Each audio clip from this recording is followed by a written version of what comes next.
Hey, good morning, fellow YouTubers. So,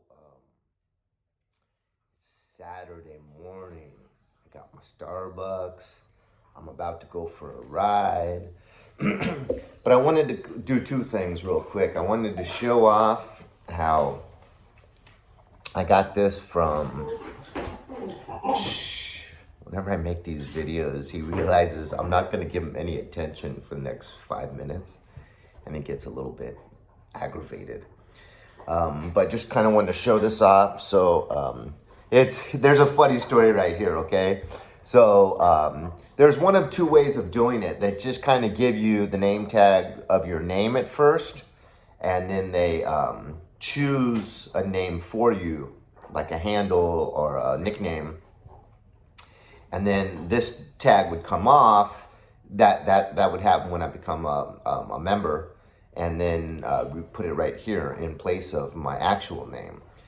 But I guess because I've had so many years riding, and I have a nice Harley, they were gonna let me just choose my own nickname. And I had a great friend from childhood used to call me Downtown because it goes with Brown, Downtown Brown. And so I chose that name, and they said okay. And so they were gonna get Downtown right here. And then like he was gonna get it ordered within the next day or two. So I kind of texted him quickly and said, hey, I wanna change it. Could I go with a Black Sheep Brown? Because that's my new handle on my other channel, and I kind of like that. So I texted him that, and he calls me like 15 minutes later, and he goes, okay, here's what's gonna happen. We're gonna print up your name, Sheldon, and then we'll give you a nickname when you become a member, if that happens, and then we'll give you a patch for your nickname. So I blew it, I guess. I asked for too much. I was already getting kind of a nice perk and getting to choose my own nickname, right? Because you could end up with like, I don't know, just a nickname that you don't really like and that's a little bit derogatory. But you know what? I think with nicknames, if they're derogatory and you just embrace it, it ends up kind of being a cool nickname, like Dirty Dog or even maybe Baldy, and just own it, Baldy. And after a while, people would come to just think it's cool that, you have no ego and you don't really you're not all sensitive about things like that. Okay, but I also want to mention this, talk about the second thing. So that's etiquette, because, motorcycle clubs, it's a kind of their own culture, their own world, and they got their own etiquette. And I don't really know that world. I don't know that culture very well. I don't know that etiquette. I've never been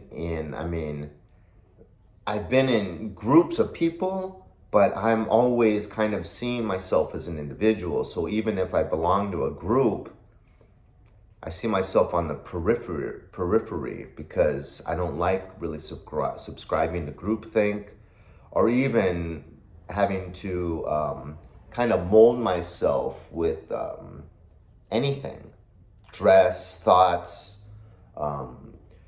to fit into a group. I kind of have shaped myself over the course of these 54 years, and I'm kind of happy with the finished product. And so I don't like thinking I have to change myself in order to be accepted by anyone or a group.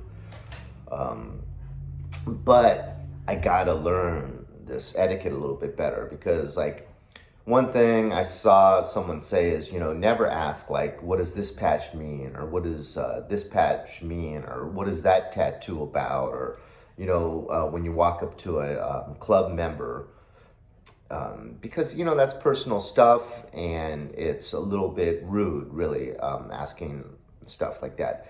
But I already, kind of one of the real leaders of the Christian ministry, on his, right under these two things, he has this patch with all these different colors of the rainbow. And I asked, what does that represent? One is showing my ignorance, and Two, it's kind of rude to just point at things on people's jackets and say, what does that mean? What does this mean? What does that mean? So, already I kind of overstepped a boundary. I'm not real good at not at joining conversations. So let's say there's two individuals talking. I guess out of insecurity, like right when I come into that group, I want to like throw in my 2 cents right away. Instead of, that's their conversation. They've been having it for a while before you step in. So it's more polite to just kind of let that conversation run its course. Then you're ready if a new topic picks up to put in your 2 cents because you were there when that topic of discussion started. So you understand? So like two people are talking about the football game on the weekend, and maybe one guy's supporting one team, the other's supporting another team. And then right when you get in, you say, oh, I love the Ravens. And that wasn't even one of the teams they were talking about. And it's just kind of like, you're hijacking the conversation, and they may have been enjoying that back and forth, and now they have to address you and your comment you just threw in the mix, which had nothing to do with their discussion.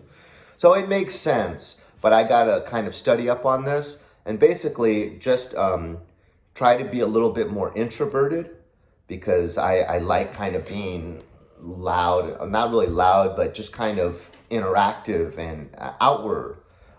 So I gotta kind of learn to just draw back until I learn some of these rules and kind of shape my own behavior a little bit.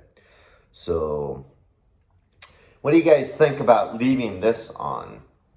I was thinking, because you got so much color over here now, to maybe cut this off and maybe sew it on my, I have a brown Harley jacket that has absolutely zero patches on it. It might look good on that, I was thinking.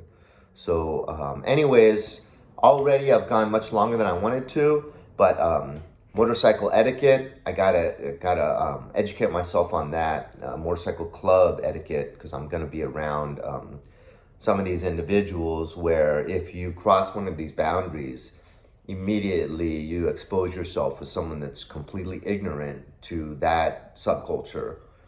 And you don't want to do that, obviously, if you're trying to be someone that can be a positive influence, because obviously you got to be accepted, you got to be able to build some rapport, and they got to be able to see you as someone that is benefiting from your connection to the Lord. And so it's quite a few things that you got to have, a few prerequisites. Anyways, be blessed. Have a great day. Get out in 2 wheels. I'm about to get out in 2 wheels. And love you guys. Leave a comment, hit like, dislike. Talk to you later. Thursday night, I'm going to be going out to this little social that they're having, Bikers for Christ. And I might take you along and just film on the way there, and then give a summary afterwards on how it was. Okay? Love you guys. Talk to you later.